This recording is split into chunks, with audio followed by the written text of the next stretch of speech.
Hello વહાલા વિદ્યાર્થી મિત્રો, તમારું સ્વાગત છે આપણી આ યુટ્યુબ ચેનલ કાનૂન નોલેજમાં. તો હાલ મિત્રો તમે જોયું હશે કે 25 ગણાનું જે લિસ્ટ આવ્યું છે બરાબર, અને એ પહેલાં 8 ગણાનું આવ્યું હતું. 25 ગણાનું જે લિસ્ટ આવ્યું તેમાં 8 ગણાનો પણ સમાવેશ છે બરાબર. એટલે કે ટોટલ 20,000 પ્લસ જેટલા કેન્ડિડેટનો એમાં સમાવેશ કરવામાં આવ્યો છે જે પાસ થયા છે બરાબર. તો મિત્રો આ 25 ગણાના લિસ્ટમાં જે વિદ્યાર્થીઓના નામ આવ્યા છે, તો અમુક વિદ્યાર્થીને જેણે વધ્યા છે એને 30-40 માર્ક પણ વધ્યા છે બરાબર, અને જેને નથી વધ્યા એને એક પણ માર્ક વધ્યો નથી બરાબર. તો આ પ્રકારનો અન્યાય જોવા મળ્યો છે. અને બીજી વાત એ કે જે 40 ગણાના લિસ્ટની વાત ચાલતી હતી, 40 ગણા 25 ગણાનું, તે લિસ્ટ ક્યારે બહાર પડશે, એટલે કે વિદ્યાર્થીને ખબર પડે બરાબર કે 40 ગણાનું લિસ્ટ બહાર પડે તો આપણે ફિઝિકલની તૈયારી કરવી કે ન કરવી, તેના વિશે પણ સામત ગઢવીએ થોડુંક નિવેદન આપેલું છે, તે તમે જોઈ લેજો આગળ વિડીયોમાં. હવે વનરક્ષકમાં અત્યારે આ લોકો 8 ગણા લિસ્ટ આપ્યો, 8 ગણામાંથી તમારે 120 છોકરા પાસ ન થાય 823 માંથી. તો બાકીના લેવા માટે તમે ડાયરેક્ટ કોલ લેટર આપી દેશો કે આવો પરીક્ષા આપી દો, તો 2 દિવસમાં પ્રશ્નો તમારું ફિઝિકલ પૂરું થઈ જાય.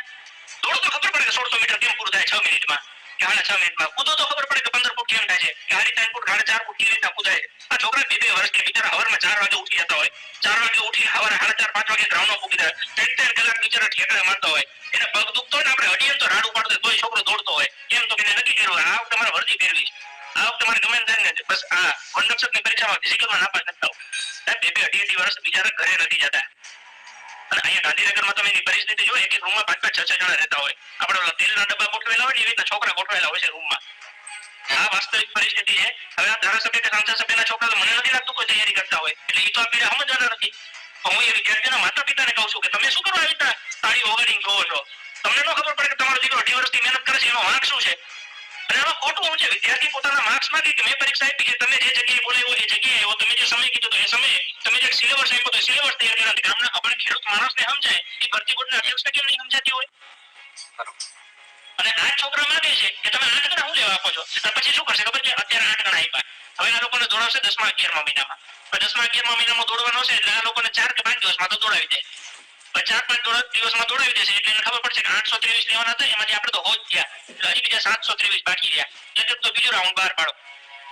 હવે બીજો રાઉન્ડ બહાર પાડશે એટલે તરત જ અઠવાડિયા કે 15 દિવસમાં બોલાવી લેશે. તો હવે અઠવાડિયા 15 દિવસમાં છોકરા ફિઝિકલ થઈ જાય.